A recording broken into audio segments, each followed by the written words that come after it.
دعائے آذان میں اضافہ.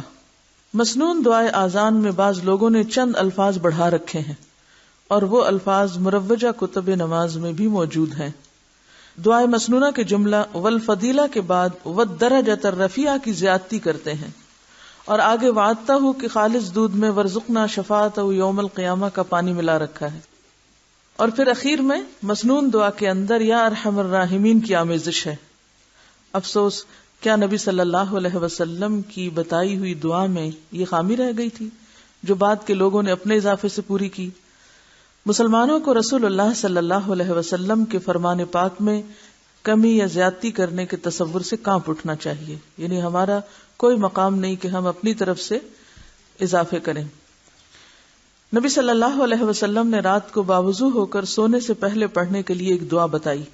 حضرت براء بن عازب رضی اللہ عنہ نے پڑھ کر سنائی تو بنبی کا کی جگہ برسول کا یعنی نبی کی جگہ رسول کہا تو نبی صلی اللہ علیہ وسلم نے فرمایا میرے بتائے ہوئے لفظ نبی کو رسول سے مت بدلو بلکہ بنبی کا ہی کہو. یعنی حتیٰ کہ دعاؤں میں بھی آپ نے الفاظ کو بدلنے کی اجازت نہیں دی الا یہ کہ آپ نے خود ہی دو مختلف طریقوں سے ایک چیز بتائی ہو.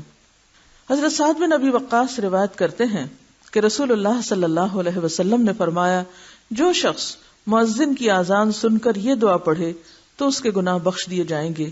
دعا یہ ہے اشہد ان لا الہ الا اللہ وحدہ لا شریک لہ وان محمدا عبدہ ورسولہ رضیت باللہ ربا وبمحمد رسولا وبالاسلام دینا.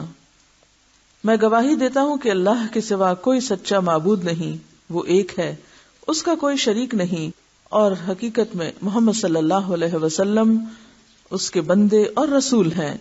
میں اللہ کے رب ہونے اور محمد صلی اللہ علیہ وسلم کے رسول ہونے اور اسلام کے دین ہونے پر راضی ہوں.